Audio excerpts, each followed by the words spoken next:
welcome to an exciting episode of The Energy That Surrounds Us. Gotta catch my voice.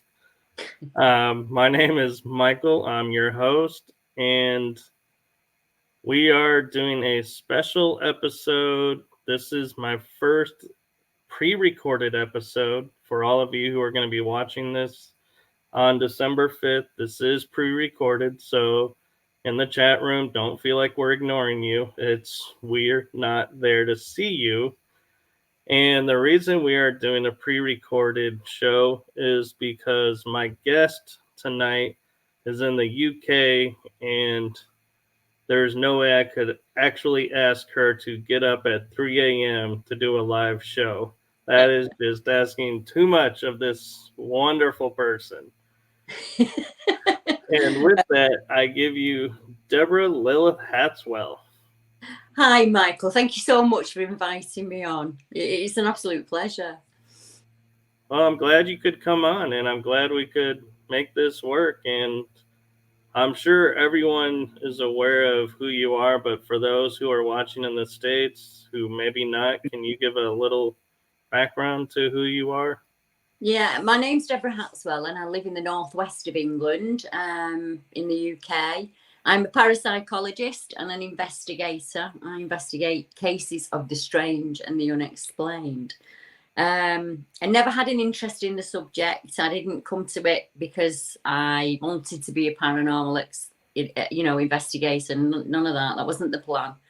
But unfortunately, that's how life turned out for me, because I had a series of paranormal events when I was much younger, and I found them very traumatic and hard to deal with. And then growing up, there wasn't really anything or anybody that I could go to and speak to it about. It was a very shameful subject, let's put it that way, in my family. It wasn't discussed outside, and so I didn't have any teaching. I just had to kind of navigate life myself, doing all of the wrong things, making all of the wrong mistakes.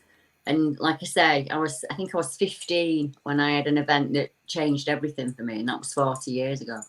And I've spent the last 40 years at first trying to find other witnesses, I think for validation for myself, and just to know that I wasn't crazy, because I thought I was crazy with the things that I was seeing. And it led me on a journey where I've met so many people, and I've spoken to so many witnesses now, that I think I've got a good understanding of what it's like to experience a traumatic event and then actually have to navigate life going forward. You know, you still got your job, you've still got the children to see to, a mortgage to pay for, but you might be experiencing things around the home. You might be having events when you're asleep. You know, it might be a UFO event, an event with a cryptid. They're all unique and different.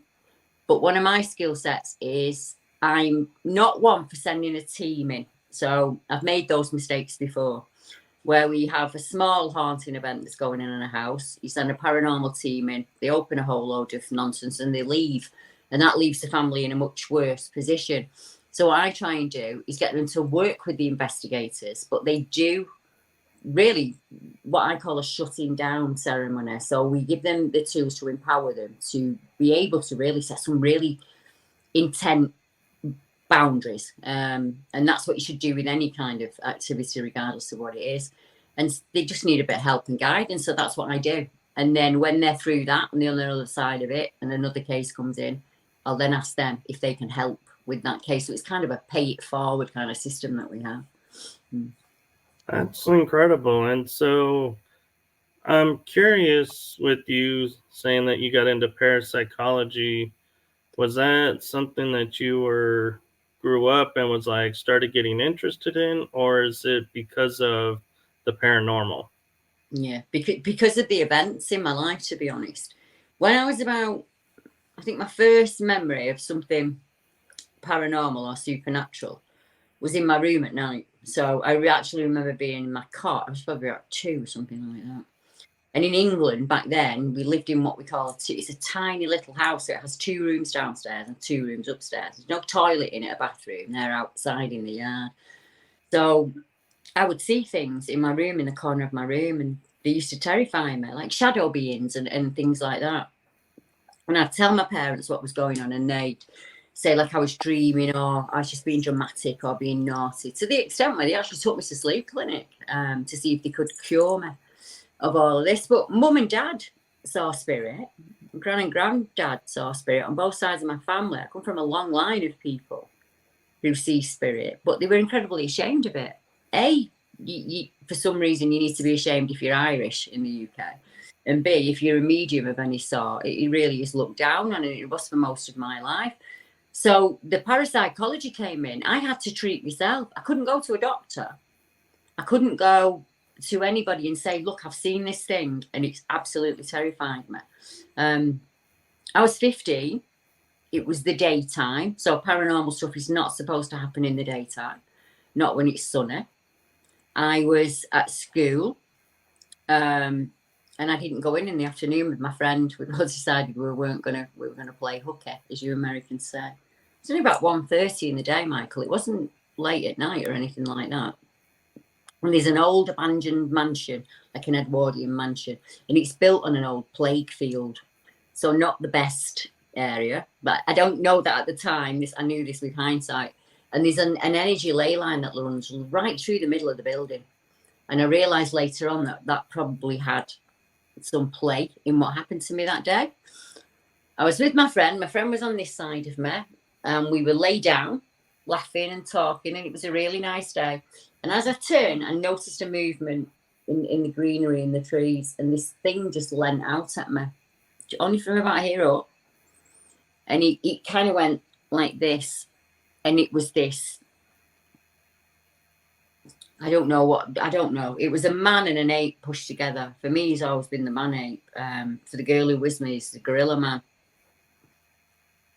He was horrible. He was absolutely horrible. He had huge shoulders and huge muscular face. He looked like a Neanderthal or a caveman of some kind.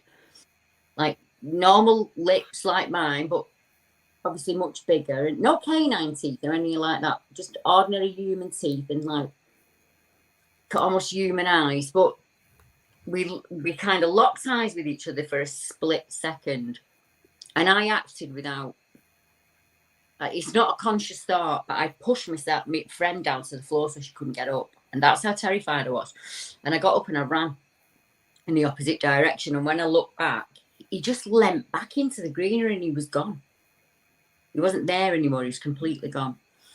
Wow. It should not have happened. It was completely impossible, but it did.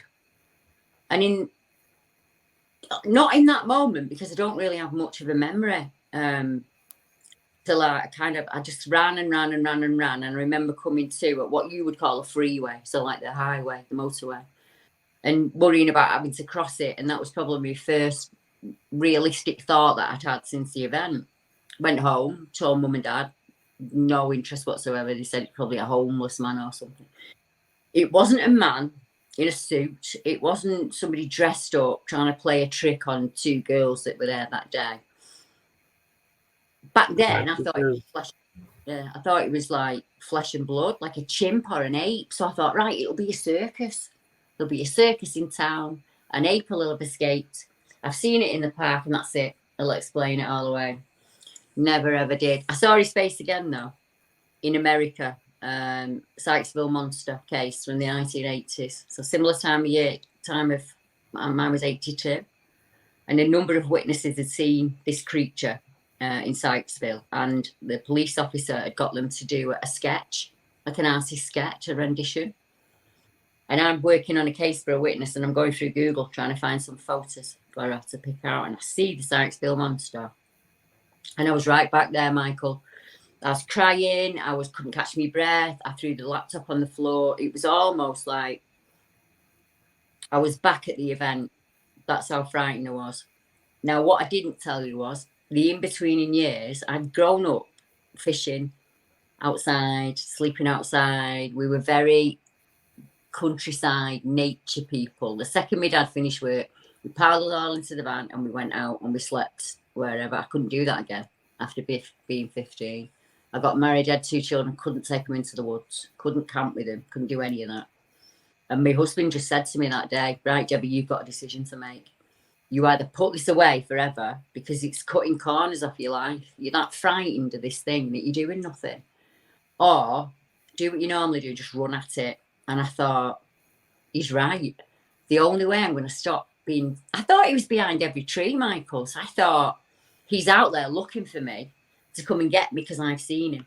You know, that was my thought for like 30 years. Well, that's totally natural. Yeah, now I realise I was probably just in the wrong place at the wrong time, and two worlds met that day for some reason. I don't know. I don't think I'll ever get my answer, but I'm okay with that. I'm in a different place. So I just learned I couldn't go into the woods in the dark. I couldn't leave the windows open at home. I thought he'd climb through the windows and come and get me. So I'm not like that anymore. I'm completely on the other side of that. But I had to teach myself how to deal with that. And that's where the parapsychology comes in. So not only have I had my own personal experiences, over the last probably 40 years, I've probably spoken to over 4,000 people about their experiences. So I see the pattern. It doesn't matter what it is that terrifies you. Terror is terror, regardless, whether that be, or something paranormal. And one of the things that we can do, like I say, is I don't tell them lies. I say, I can't tell you what happened that day. I don't know. I wasn't there with you. I can give you all of the theories and we can look at them together. And whatever your gut instinct tells you to do, that's what we'll do. You know, we'll do it that way. So, I mean, there's so many cases I could tell you about, but I don't want to keep boring your listeners going on with me little self. But there's some, I worked a case in September. 88-year-old man saw something for the very first time in his life. He was at home. It's about 3 o'clock in the morning. He gets up to go to use the bathroom and he hears a tap on the window. He's never had any paranormal experiences. He's not an investigator. He's just an ordinary chap who lives in a farm that's quite remote down south in England. And as he looked to the window, he said it was a dog-like creature, but it was stood up on 2 legs. Its ears almost tipped on top of its head. And it looked surprised to see him. So he was absolutely hysterical. His carer come running in. And obviously, he was distraught because he'd just seen something that was terrifying. Fortunately, the carer had heard about me and he phoned me in the morning and said, please, Debbie, is there any chance you could do something just to help him? And I was actually in hospital at the time and I said to him, yeah, just give me 5 minutes and I'd sneak out. So I went to my car and I phoned him up and I just said, don't tell me anything. Don't tell me anything. Let me just ask you some questions first. So I asked him if he was of Irish descent and he said, yeah, mum and dad were both Irish. I asked him what was on the land there that was incredibly negative, almost portal-like. And he said there was a building next door that was abandoned. And the people who'd had it before had used it for satanic ritual. And that place had never been closed down. I asked him what had changed at home. And he said that was the first night he'd slept downstairs. For all the 80 years he's lived there, he's always slept upstairs. But because he was so ill, they put him downstairs. So it was easier for him. And they'd cleaned up and the carers had been, but they hadn't put the curtains back up.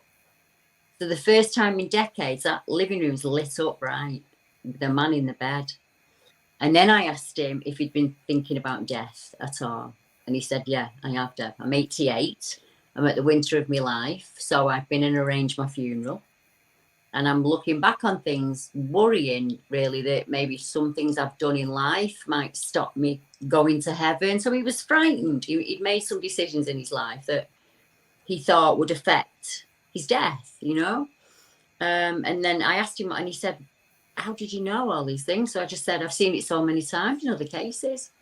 If you are of Irish descent, sometimes when you are very, very ill or you're passing on, you will see what they call the death wolf. And it's not as frightening as the name of it sounds. It hasn't come to kill you. It's come to walk you home. So it kind of guards you at your most vulnerable time. And that's why I knew that there would be something on that property that was negative, you know. So I just knew. So now he's in hospital at the moment. He's really, really poorly. But I have got there's somebody down there at the farm and he's had no further incidents. I promised there wouldn't be any further incidents. And I said to him, Fred, If it came for you, it would have taken you there and then, and you would have just become one of the missing. I said, the fact that it was shocked when you saw it tells me it wasn't there for you. If it's shocked that he'd seen you, you know, it wasn't there purposely for you. I think you just caught something out. And when we're very close to death, the veil is much thinner, much easier to tune in.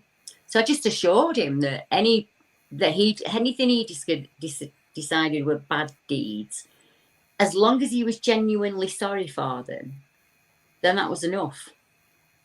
And, you know, God would forgive him and he could pass peacefully and go on to his next life. Because that's all as humans want at the end of the day. We just want to know that we're going to pass on in a nice way. I don't really know any other way. So we don't go to hell, do we? We get all this hell and brimstone. And we put a lot of pressure on people. And I said that to him. And I asked him how scared he was. And he said when he was a little boy of 6, he was involved in the Blitz during the war. And back then they'd go down into the subway. And he was at Bermondsey. And the biggest bomb that was ever dropped in Europe was dropped on the train station when he was there. And he said he remembers being a little boy of 6 and his mum getting his hand and saying, "Come on, son, let me walk you home." He said, and there was a lady on the floor, Debbie, and she had no head. And that was our postmistress. He said, and it was even scarier than that. So that's where the parapsychology comes in for me. I say, right, you can phone me anytime you want, night or day. It doesn't matter, just ring me. If you've got a worry or you're upset or you think there's something around the home, just ring me. Luckily, his carer, I think, is a medium, because he's been able to pick up on some things that I didn't pick up on. And we've been in contact probably for years and years and years. So it was kind of serendipitous that it had happened to this guy. But I was able to put him at ease. So after I'd spoken to him, he wasn't frightened. So I'd been able to take that away from him. So for all I am the poorest woman in England, I am rich in many other ways, because that, for me, that was, I was able to help an older gentleman who might that's not. a true gift. He might not have been able to find anybody else, you know. I couldn't. I never found anyone in England that had helped me. And that's why I do what I do, because I think there's so many of them out there, all across the world, who think that they're on their own and they're experiencing stuff, and maybe it's in their head or there's something wrong with them. And society will tell them that it's their fault, or they're just imagining it. You know, well, you must have done something if you've something demonic coming to your house. It doesn't work. And that's one of the reasons why I love doing the podcast shows, is because we're helping, in my mind, people when they tune in will be like, I've had that experience, so I'm not alone. Other people have had this, and feel comfort and be like, okay, so, and the other thing too is going, okay, so if they experienced this, then all these other things I had experienced, maybe there's something to them too. And it kind of gives them confidence and the desire to go within and to research. That's it in a nutshell, in an absolute nutshell. So even if they've not experienced the same thing, seeing how somebody is welcomed or how easy it is to share definitely inspires other people to do the same thing, because they think, I've been holding this. Anything that you have to hold back feels wrong. See, if you feel that there's something about you that you can't share with people, it kind of puts a dark connotation onto it. So, like I said to you earlier, we're just trying to normalise this as much as possible. You can sit in a room with 10 people and say, put your hand up if you've had an experience that you can't explain. And 9 or 10 of them. And if it's not them, it'll be a friend or a family member or someone in the family. As simple as that thing we do where we put our keys down and we know that that's where we've put them, and they vanish. And then we have to say, right, come on, stop being silly, put my keys back. And then the keys will come back. Lots of people have experiences like that in their life, and they don't discuss it because you kind of file it away, because it's not discussed, is it? So you just file it away. And I got sick of filing things away. I just thought, this is like drinking poison slowly every day. and just doing nothing about it. Like, so I'm letting this fear build and build and build till the point I was frightened of being frightened, which was absolutely ridiculous. So it's just, now I'm not. I can go and stand in a dark woodland. It doesn't bother me at all, because I realised that, like bullies, any entity out there that's out there to scare me has one weapon against me, and that's fear. And if I don't fear it, there's nothing it can do to me. And I know that sounds really, really simple, but once I worked that one out and then I saw it in practice, I thought, I've got you. I know exactly what to do. I honestly believe that some people from early birth are plagued throughout their lives. Something feeds on their fear. So it will come to the bedroom, you'll see it at work, you might see it when you're driving, it might be a night visitor when you're asleep. But they have this consistent terror all throughout life.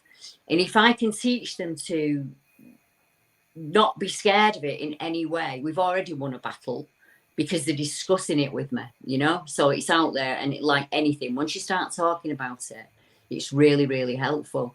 And then I just say to them, if you need me to stick around for, 4 or 5 weeks, you just ring me when you need to ring me. And 9 times out of 10, they don't need to. They're just really grateful that there's someone out there who said, yeah, no, I have heard of other people who are sharing what you're sharing with me now. I've spoken to other people who've been in the same situation as you, and this is what they've done. And if you want, I can put you in touch with them. And then, let's jump on a Zoom call, and I'll introduce you to everyone. We'll have a coffee and a chat until you feel comfortable. I kind of strive to do that, Michael, because I really believe that human beings genuinely are nice people. I know not all of them are, but genuinely, the people I meet want to help others, and they don't mind helping others. They're not out there to make a buck or anything like that. And I've never met a person yet where I could message you tomorrow and say, Michael, there's somebody, in Texas, and I'm worried, he's going through, so would you have a chat with him? And then you have a talk with him. That guy knows that there's somebody in the same state as him that understands him. He feels heard finally. He's known, as we say in the UK. We now know his truth. And every human being on the planet just wants to get their truth out there, before they pass. Yeah. And I would imagine you are. That's true. And it's interesting you bring up the fear, because I went to a location near my house, and this one particular night I was up by the attic entrance, and I was up there with a little group, and they were like, oh, you need to go get so-and-so. And so I was like, they were like, okay. And I had no fear of what was there. And I could feel like pressure on my arm, and it would let go. And I was like, well, I don't like to antagonize the spirits, but I was like, something inside me said, this is a rare moment, engage. And next thing I know, I start going, do you know who I am? And they go, yes. And I go, are you afraid of me? And it goes, yes. And I said, did you try to grab me? And they go, yes. And I go, you burned your hand, didn't you? And they go, yes. And it scared them that they could not get to me. Could not manipulate you. Why do they start with a young child or somebody who's sick and injured? Because they like any bad thing, they want to get you at your most vulnerable. Because they feed on this bloody fear. And I don't know what that's to do with. I mean, I don't even know what name to put to that. I just call them energy feeders. I've spoken to females that have been, I can't say the word on YouTube, but almost an entity situation where something is in that bed and has very bad intention to them. And I've spoken to males in the same situation, like a succubus or incubus kind of interaction. And I often ask them if anything happened when they were in the teens, because that's when we come into that kind of energy. And for some unfortunate people, that's when it starts, in their teens. And they can suffer with that till they're 60 or 70. And it might be the first time they've ever spoken about it to anybody. And I always say to them at the beginning, I get it, I'm a complete stranger. When I first ring you, let's not talk about the event. Let's just have a chat. You have a coffee, I'll have a coffee. We'll just have a chat and feel each other out. And then if you're comfortable speaking about it, then we'll do that. Because I think you get more out of them when they comfort. Right. So a lot of people say to me, my daughter said it to me today, and she said, Mum, do you know, like you used to drink in your 20s? Are you not worried that people will know that? And I said, no, Erica, I'm not worried at all. My paranormal experiences led me to the fact that I would drink to try and escape that. So I had a problem with drink. I haven't had a drink for almost 20 years, but back then I did. And it was fear. I was still running away from the fear, you know? So I think if you're honest with people and you say, no, I've made all the mistakes in the book, all of the mistakes in the book, believe me, and some of them I've made more than once, but it gives me a unique outlook. So it's like, I understand why I did that. I understand why I went through those things. Any other fear activity, you sat down with someone and you debriefed. So if you're a police officer or you're in the army or, you know, special forces, if you have some form of interaction that's terrifying, like war or death, you debriefed. So they talk you down. If you've seen a UFO or a Bigfoot or a Dogman, you know, entity in your bedroom, there's no debrief. There's get on with it yourself whilst trying to protect your family, not knowing what to do. You've got all this confusion. And I just think, how many of them are out there in that same situation thinking, I'm on my own with this? And all that they're seeing out there at the moment is just paranormal teams going into the house, curing everything in 20 minutes and walking away. And that is not a true picture of how you shut down any form of attachment. You can't do it like that in just one go. It's absolutely impossible. You might be dealing with a being that's probably ancient, might have been on this earth millennia. So people will say, well, that's fine. I'll use the word of God. Well, you can. But if it has no respect for your God, nothing's going to happen. The only thing that can stop that coming and feeding on this person is this person saying, no, enough. You won't come through my door. You won't enter my bedroom. You won't be on my land. You won't show yourselves to my children. And when I can teach them to say it like that, it shuts down. It shuts everything down. So I don't have to send a team in to make things thousands of times worse. You know, I just have to make that person. Sometimes I'll say, what would you do if it was a man that walked into your daughter's bedroom? And what would you do, Michael, if someone came in your house, walked up the stairs and went into your daughter's bedroom? Did Mum make out there? I don't think he'd be walking out of the house. Well, that's what you need to do to spirit and negative energy. You set clear boundaries. You don't have to be disrespectful, but you meet them as an equal and not as a lower. And you say, enough. This is not happening anymore. And you shut it down. And it will try and come back like a bad ex, and you shut it down again, and you shut it down again. And we continue to do that until it's gone. There's nothing it can feed from anymore. And it just goes. There's nowhere for it to go. So. Right. You activate universal law, which Exactly. is what I was taught in metaphysics. And yeah.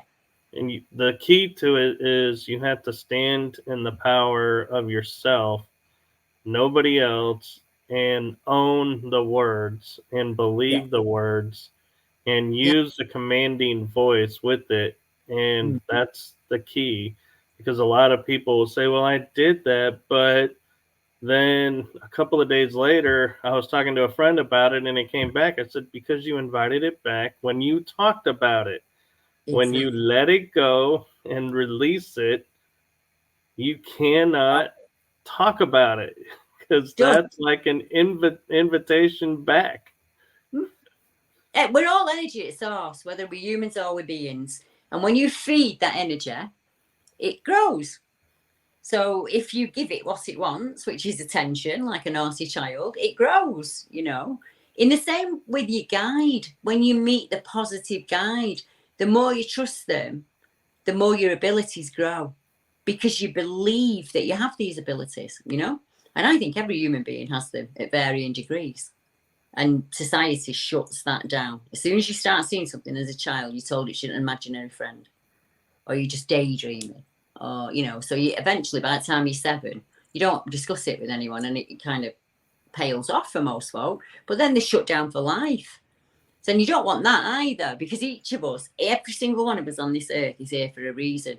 Thousands and thousands of people had to fall in love, Michael, for you to be here and born. And that's not for nothing. So you found your skill set.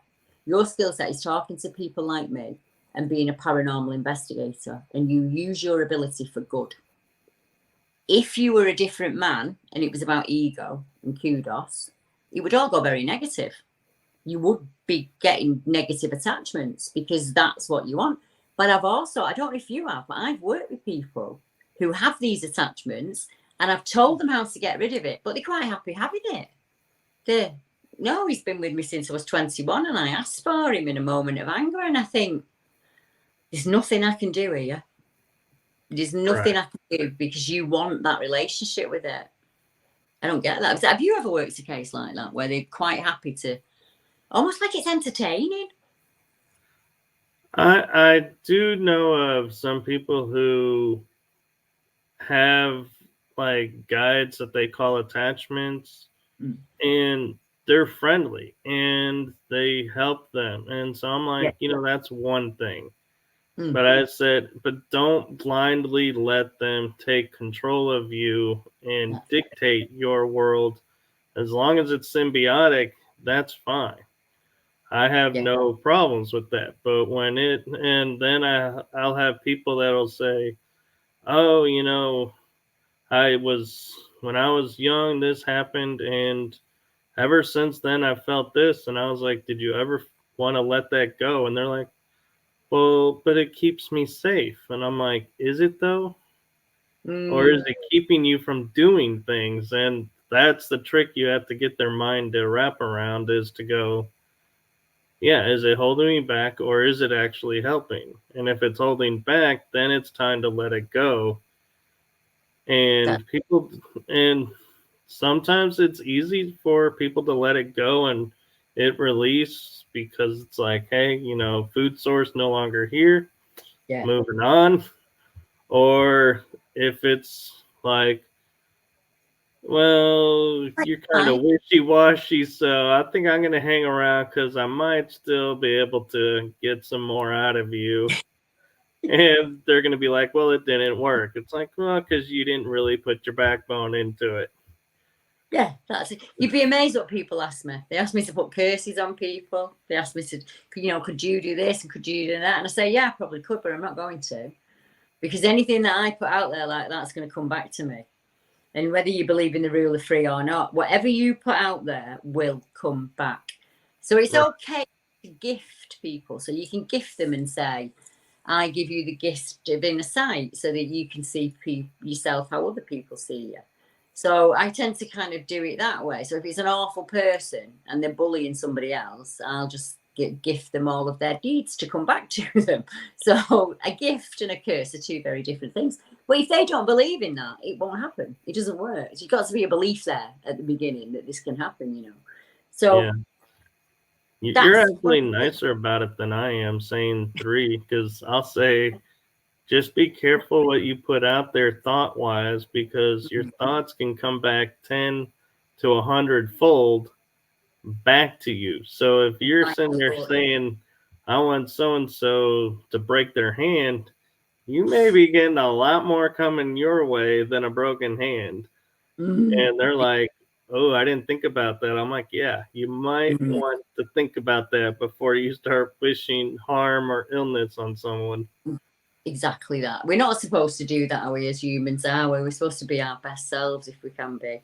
But what we've got, Michael, is our human selves, our self here, was made for the planet when we first walked it, right? So all of those things, that hearing things, seeing things, telekinesis, that was natural. That was a natural ability. In the same way that you can tell if one of your family members is ill or if they've got a problem, and you say, what's wrong? You can kind of feel it, that because they're connected to you, aren't they? That they're your family members. So back then, everything that we consider now as an ability or an alternative was actually just normal for us human beings. So we did commune with the sky and the earth and the weather and the planets, because back in the day, we didn't have a clock, we didn't have a calendar. So we just us and source, as I would call it. So like the energy that you came from, kind of thing. So you'd be grateful And in the UK, we had what we would call a green man. So he would be around at harvest time. So like at this moment in time now, where we're halfway through winter, we celebrate him. We're Saturnalia because that means we're always out of the dark side. And I think when that was natural, we accepted people's abilities, the mediumships, you know, the hands and the healing. I think we accepted that. But it's 2023 and we're all plugged into the matrix. So it's poo-pooed. It's made to look silly because it's a strength. It's a human strength. And like, I get on my soapbox about the elite, but that you know, society is the biggest cult in the world. There's just 4 or 5 people at the top. All the money's going upwards. And people are at the bottom just starving and like Dante's Inferno, aren't they? So I ran away from being an investigator. I didn't want the responsibility of it. I don't know. I just thought it'd come with all this. I don't know. I was probably scared of it, I think. Or if I felt silly saying that I can meet someone and get a good read on them and see whether they're a nice person or not just by touching their hands. So like you'll see me when I shake hands with people, I do it like this. And I get a really good feel off them and I can see whether I gel with them or not, you know. And I think when you say that to people, they say, oh, I can do that. I can meet someone and instantly know whether I like them or not. And that's that first century brain. That's what kept you alive. 2023, you think about here. So it's when we're relaxed so that things are able to come through. So like you, when you go into a paranormal investigation, you're in your element. So you know what you're doing. You're incredibly confident, you're really relaxed, and you can open yourself up. For some folk, it's when they're in the bath or driving the car or when they're in bed. They have a paranormal experience because you're at your most relaxed. So you're using a different part of your brain, if you get what I mean. So if I can relax people down who are absolutely terrified because they've seen something, I can get them to look at the situation again from a different way. So like for me, I was that terrified by this thing that I never learnt to drive. My parents moved into the countryside, big beautiful house in the country. There's no way I was going, not a chance. So I kind of put the scarpers on all of that. Looking back, I think I had to live that life so I can empathise so much now, you know. But human beings are absolutely extraordinary beings, and we're not told it because it keeps us under control. Right. So you understand that it's like this. You're just weak. You're nothing. Just go to work, go to bed, pay your bills. Go to work, go to bed, pay your bills. Because if we realised how powerful we were, we wouldn't put up with it. We'd be like, actually, no. If we all stood up like this and said, no, one day we will work out that there are billions of us. We're not the minority in any way, shape, or form. No, we're not. No, we're not. And what's interesting to me is when you were saying with your experience when you were the child going, you know, you say I was in the wrong place, wrong time. Mm-hmm. My mind goes, actually, I view it as the other way. You were in the right place, right time to get you started on the path of where you are now. I can see it now, but I couldn't see it then. Right. But you are 100% right. If that hadn't have happened, I wouldn't do what I do now. So all those people that have helped, I wouldn't have been there to help them. So how did my mum say it? It didn't happen to you. It happened for you. And it was like, I get it. Now I get it. So some of our hardest lessons in life are really, really good teaching moments. Yeah, go on. Sorry, I didn't mean to jump in on you there. Oh, no, that's okay. I was going to ask a question, but I'll let you state your point. Well, you know, I said I make mistakes just like everybody else. I tell everybody to listen to the gut instinct. If you're going to go to a place and you get that, don't go. So I'm in the car one night with my husband, and what we do, me and him, we do a lot of clearing works. So we'll go around to areas that used to be of worship in the UK, where lots of dark and negative things are happening, and I will try and change the energy of that area. So it might have been an ancient burial site, but now we're riding motorbikes on it, you know, so the respect isn't there anymore. It turns negative. So we do a lot of work like that. And I tend to just drive. I just say to him, just drive and let's see where we go. And I'll wait till I get the feel. I'm in the car and I said to him, are we going to Blackleach? And he went, yeah. And I went, ugh. I literally made that noise. Ugh. And we still went. So I didn't listen. We pull up in the car. And before I even got out the door, this black thing just come roaring in my ear. Everything started to spin. I think I was hit with infrasound or something. I wanted to vomit. I was on my knees in the bottom of the car and I'm shouting, drive, just drive, get us out of here and drive.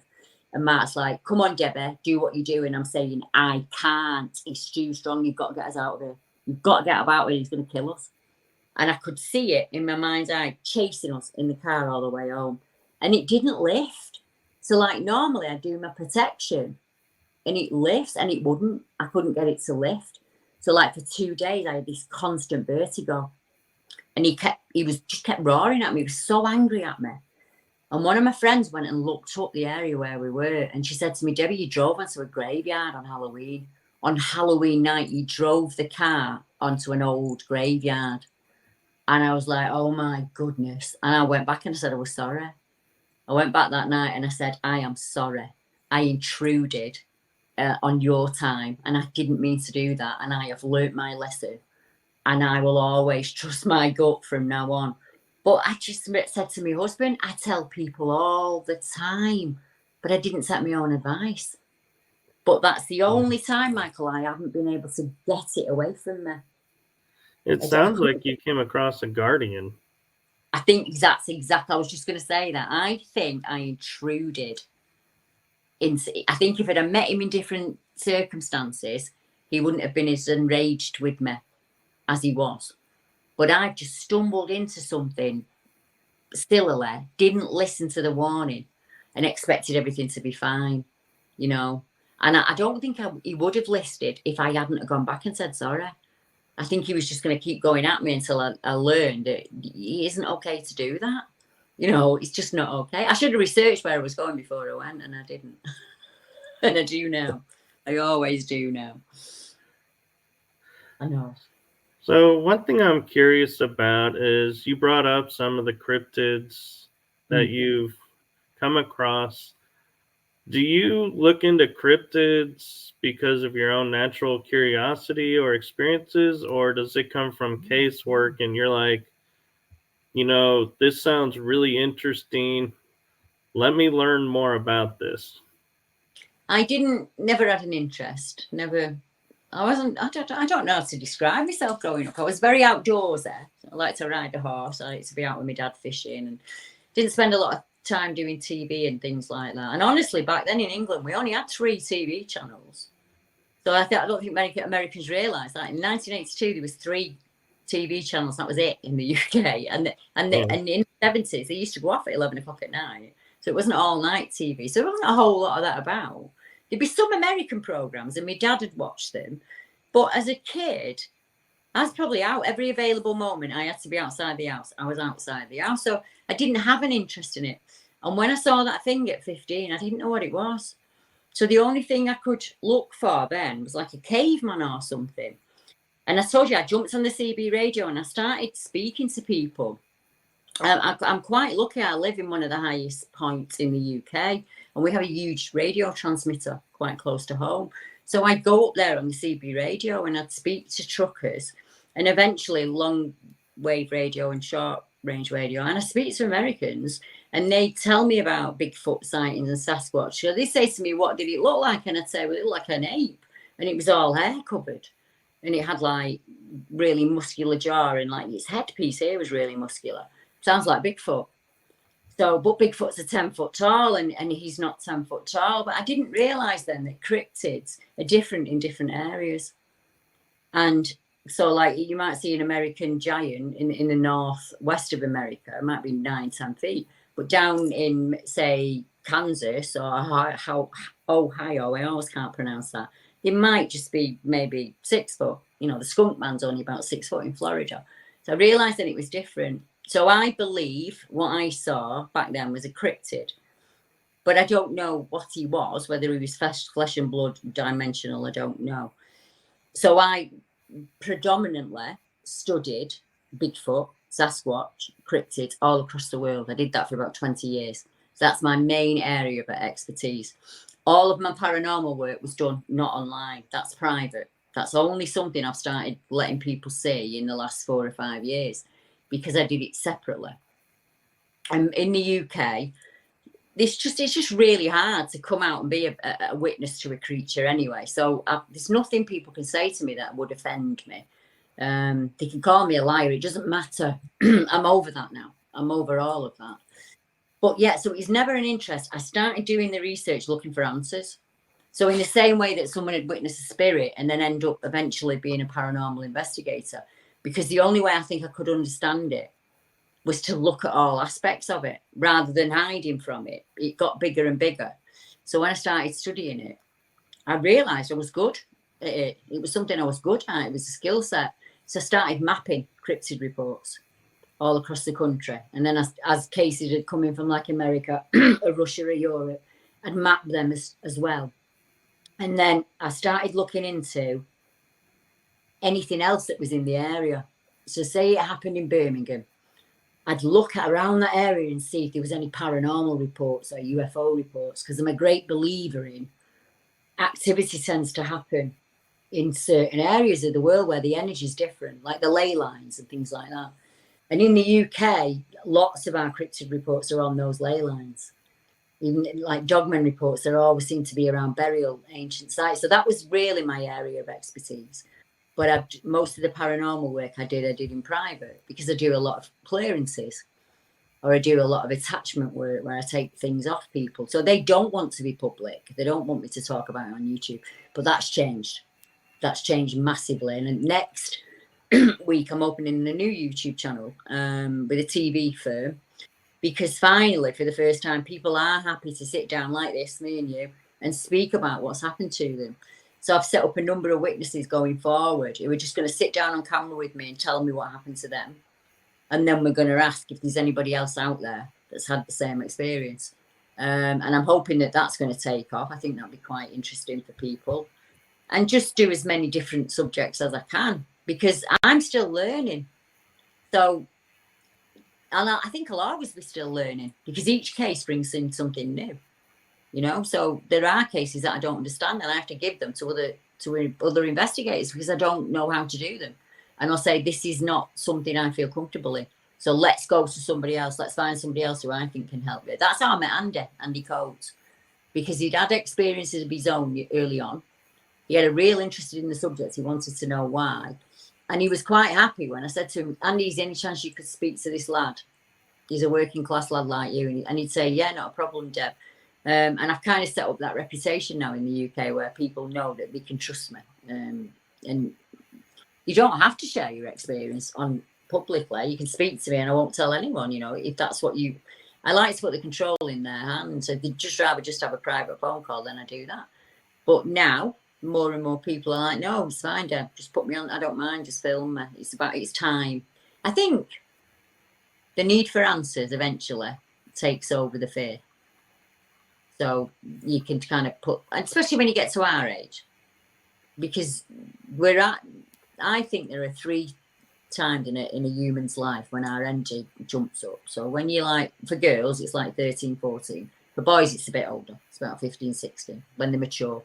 So you come into that sage energy, as they call it. And then when you're in your 30s, when you become a parent for the first time, so you're like in your 20s, 30s, your energy changes again. You become very protective.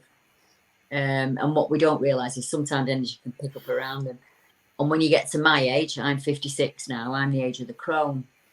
So there isn't anything that worries me now. So I'm here to teach the younger ones as they're coming forward, you know.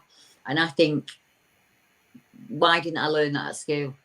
That our energy changes as we grow, you know. Why didn't I learn at school that lots of people see paranormal things around the house, or lots of people see UFO, or, you know, why aren't we taught these things? Why isn't it not normal? So my parents could have said, well, actually, Deb, we don't know what it is, but other people do see it. You know, I think that would have been very different for me growing up. I think I'd have been able to, I wouldn't have been as wayward, as my mum would call it. But you touched on it before. You said, one of my first thoughts, Michael, was, if he's real, what else is out there? What else is out there parents don't know about? Or do they know about him and they're just lying to me? So I don't know what was worse. And I realised that they just haven't got a clue what's out there. So how many other people don't understand that this thing's out there and it's going to kill us? So I lived under that. That was me for 35 years. It's going to kill us. It's going to find us and it's going to kill us. So now I can say, I just think two worlds collided at that moment that day, and I had no intention of killing me. He did nothing to frighten me. He didn't growl at me. He didn't reach to get me. He did nothing to frighten me. It was the experience itself that frightened me. So I want to be hypnotized, Michael. I want to go back to that day. Well, it's interesting that you say, like, you know, your parents, you know, still say no, you know, they don't believe, because I had a spiritual teacher who, when I was growing up, somebody asked her, you know, how come, you know, UFOs don't just park themselves outside to say, here we are? And she says, I will tell you this. You take a room of 30 people, you go outside, 15 of them who are believers will say, wow, look at the UFOs and the being that's coming out to greet us. 10 of them may be like, I don't know what you're talking about. I don't see a thing, because their mind doesn't grasp what's there. It's filtered to say UFOs don't exist, so therefore I don't see the UFO. That is exactly and she'd right. say 5 may see something, but not believe it, because they're like, no, that's, you know, that's television, you know, that's got, you talk to excuse it away, aren't you? Well, it must just be this, or it must just be that, or it's just, I think that's natural for humans because you taught to do it. But you're right. I think you've got to believe, or you're not going to experience anything if you don't believe in anything other than just this existence. I've had TV companies come to me and offered me riches, but they have no belief in the subject. So what good is that to me? I'd just be entertaining. I'd just be this entertaining monkey. I'd much prefer to work for free with people who really do believe. You know, they really do have a genuine interest in the subject. That's where I need to come from, because I do believe, we're going to have to get, I don't know, something happened there. I mean, Wi-Fi went off, but it's come back on, luckily. It's a bit stormy outside. It's quite normal. I just think now, going forward, I just like to do as much as I can on other people's cases, because I'm not going to get an answer to mine, what he was. It doesn't matter to me what he was now. I've had a different relationship since then. We've had the automatic writing and everything, all of that's gone on. I don't fear him anymore. I think I want to go back. I want to go back to that day and have a really good look at him and see what he looked like. You know, I thought he was 10 feet tall, and it took me 35 years to go back. And I went back with the Finding Bigfoot team, and they were so awful with me that I just refused to be on the program in the end. They had no interest whatsoever, you could tell. But going back did me the world of good, because I was able to see that he was probably only about 7 feet tall, because my husband stood in the same place where he was. So I was able to at least shrink him down a bit in my mind. But 7 foot tall is still 7 foot tall. So nothing out there should be 7 foot tall. But one thing I haven't explained yet is, probably 25, 30 years later, Thomas Markham from the Crypto Crew in America messaged me and said, Deborah, you're not going to believe this, but I've just got a woman who's come forward who had an experience in the same park as you with the same thing 2 years later. And I was like, really? And he was like, yeah, there's a testimony. And he sent it over to me. I was 15, she was in her 30s. So it was 2 years later. It was about 5 p.m. for her, but it's winter. So where I live, it can go dark at 1:30 in the day, right? So it's quite normal for it to be dark at 5 p.m. She's walking the dog and she's having a cigarette.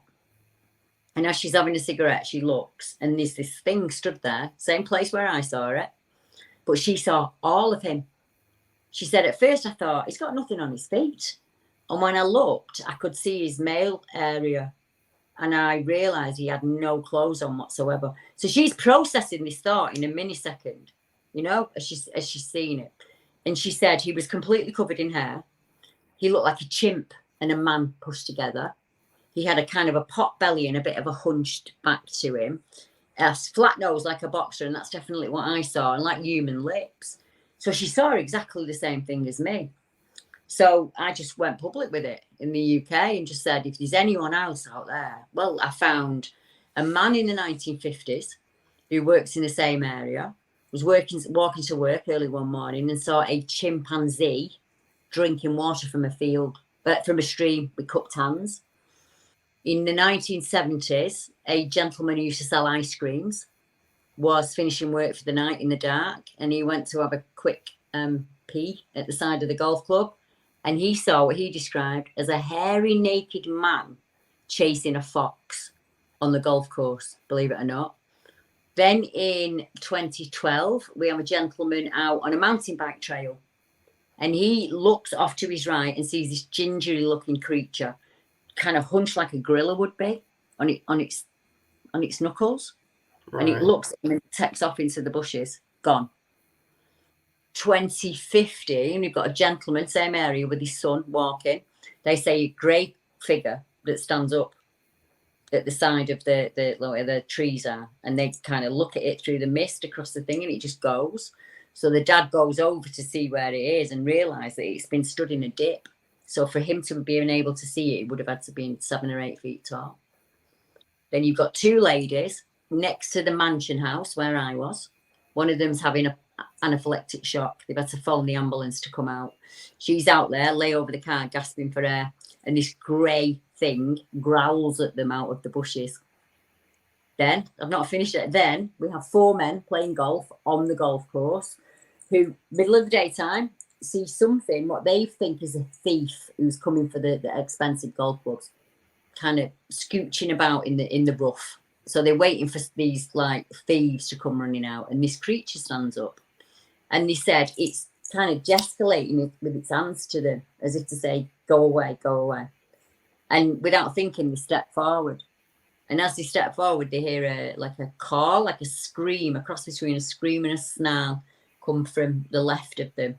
So they look, don't say anything, and when they look back, it's gone. The creature's completely gone. All this happened in a 2-mile radius from the 1950s up to 2021. So I wasn't the only one in my town, but each and every one of those witnesses thought they were the only one in my town. And if I hadn't gone public with it, we would never have known that. All of those tales would have just gone into obscurity, and it would have gone. So I don't know if we saw the same thing because the descriptions are different. For me and Brenda, the lady in 84, he was very dark haired. I would say not black, but like a bear, like a black bear.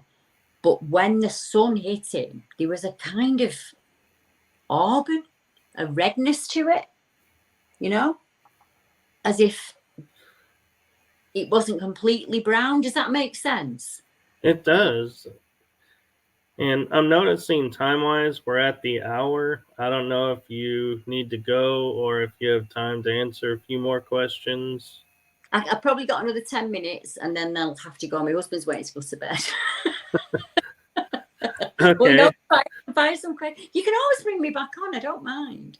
I'll definitely be bringing you back on because I am fascinated by this, and we've only touched I feel like, tip of what is going on with you and all that you have to share. But one question that just came into my mind that I am curious about to ask is because all of this was in a 2-mile radius and the sightings are so random. Do you feel like there could be an entrance to like Hollow Earth or another dimension that they're coming through portals, and that's why the situation is the way it is with them? I do. I think some of the creatures that we see are flesh and blood, the ones that leave footprints and hair behind, and the actual flesh and blood creatures. So you could put Bigfoot and Sasquatch into that. But they've also been seen to just vanish into midair, leave one print in the middle of a snowy field. So I think there's a dimensional element to it, me. I really do. I think what I saw that day was, I call it the quantum world. I think there are other worlds that run alongside us. And every now and again, I can see into them. Or they can see me. I connect in some way. I don't know. I don't understand it at all. I stopped trying to understand it now. I just trust it. So I know that it's going to happen. So there's no fear involved for me. And I can just go with it. So yeah, I do think a lot of the Dogmen reports, I think, are very, very dimensional. And I think some things are ET in origin. And I also believe, Michael, that there are entities out there or beings out there that will appear in a way to either A, make you accept them, or B, to terrify you. So absolutely terrify you. And I think sometimes I don't know what case I'm working. I have to work through those levels, if you get what I mean. I would say what I saw was 100% flesh and blood, but he cannot have been there. It is impossible. So I look at the land. What's different about this piece of land? Why is things being seen here? I go all the way back as far as I can go. In the 14th century, it was seen as bad. You didn't build on there. You didn't do anything. Hence, when we had the plague, that's where we buried the bodies, because nobody wanted that land.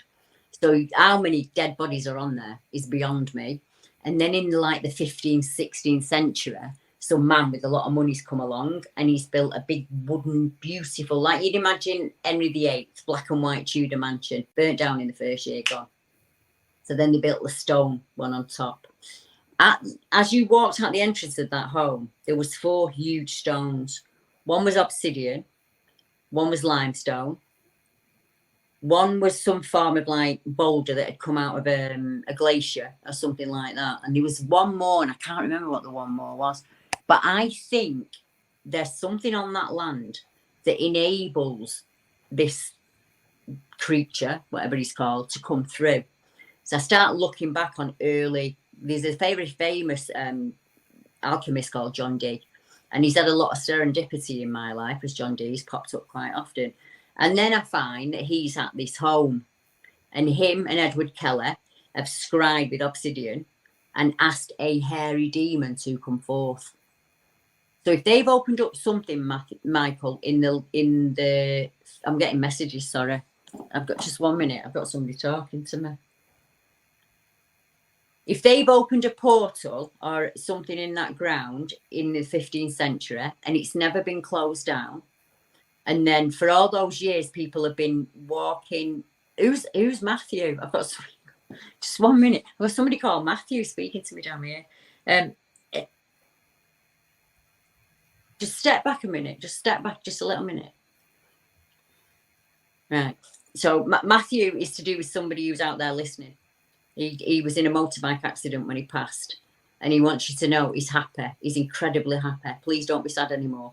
Just keep moving on. And he just keeps showing me a flyer. I don't know what it is. Like a pendant. Like a football pendant. With a flyer on it. He knows what he means. I don't know what he means. But it's for somebody out there that's listening to me. And he loves you. He said, I love her. I really love her. So I'm sure somebody will let us know who that is. And sometimes that happens, unfortunately. It's just because I'm really relaxed and there's nothing I can do about it to make it stop. Oh, no, I totally respect everyone doing what they do. And what you said is exactly right. I do think it's something to do with the area. Yeah, I think something happened there that allows this to go on. Trying to look at other activity. Have there been ghost reports? Yes, there have. Have there been strange deaths? And yes, there have. There've been bodies hidden in the park, like murders and things like that. So I think it's just added all of this kind of negative energy on top of it, and it's kind of self-fulfilling. What's really sad is they are raising it to the ground and just building apartments for people to live in. So I don't know how that's going to go. That'll be interesting. Yeah. And to kind of flip it real quick, I know we're running out of time, and respecting that, real quick, when I researched the Dogmen, because when I was on Andy's show, they were, people were asking me about Dogman, and I had never heard of it. Because when I was researching it, all the claims I were getting were daytime, nighttime, afternoon, hot of the summer, cold of the winter. It was like there was no like set pattern to where you can say this is when a Dogman's going to appear. Yeah. Do you feel he is a dimensional cryptid, or do you think he's just really good at hiding like the Bigfoots? The descriptions are different. So some witnesses say what we would describe as a werewolf: ears on top of head, snout, tail, hands and paws. I think they are dimensional. I think they come in and out dimensionally. But then we have the other, where it's a human body. So he's got hands and feet, male genitalia, ears, but still a wolf's head, ears on top of head, things like that. There used to be old tribes called the Benedanta, Cynocephalese, Scottish wolvers, and they were dog-headed creatures that fought on behalf of man against negative influences. Saint Christopher was said to be a dog-headed man, a little bit like Anubis. And then we have what I would class as I think military. I think they've been made by the military, or they're governed by the military in some way. These weaponized, thickly muscled black dogs that walk up on two legs. And you'll hear it as you do more and more research, you'll start to realize that the descriptions are very different. So the flesh and blood ones are said to drop from a tree. So if they're hunting, they will drop down from a tree onto the back of a deer, snap the deer's neck, down it goes, and they take it off and they eat it. Now, that a dimensional doesn't need to eat. It doesn't need to be near to water because it's dimensional in aspect. What I don't know, Michael, is why are they here? Why are they here in our plane? So many of them are seen around ancient burial sites and modern cemeteries, yeah, and that's in the US and in the UK. So I think there's a connection to death somehow, like Anubis. So I don't know if some of them are actually guarding that portal to stop things coming through, or are they guarding it in a way of like so that they can use this power against us? I don't know. But I think your listeners will say, because they'll be listening to other podcasts and they'll think, she's right. Some say hands or paws. Like the chap in the farmhouse where something knocks on the window. He said it was somewhere a cross between a hand and a paw.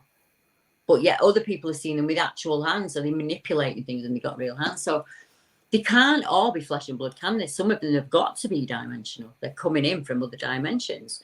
And lots and lots of the reports of like the weaponized ones, the hybridized ones, happen on military defense land. So always on an old military base, or the area in the UK, so on the northeast coast of the UK. So you remember we were at war with Germany. All of our battlements are along that coast. So a lot of our MOD land is along that coast, and there is a high number of dogman and werewolf reports along that coast. So people are still seeing them 21, 22, 23, but they're on the military defence land, and the military have packed up years ago and gone. So are they tied to that land in some way? I just don't know. And they seem to be the ones, this is what I'm touching on, that are often described as predator-like. So people see, like the Predator film, this almost prismatic being moving through the woodland. You can't see it, but you can see the trees moving around it. And that, to me, that could be tech of some kind, I don't know. But that's an ability that I cannot describe. Almost like they are mirroring their surroundings, like the being in the film. And that worries me. I don't know what's scarier, seeing a 7-foot-tall dog man, or knowing it's there but not being able to put your eyes on it. How do you fight that?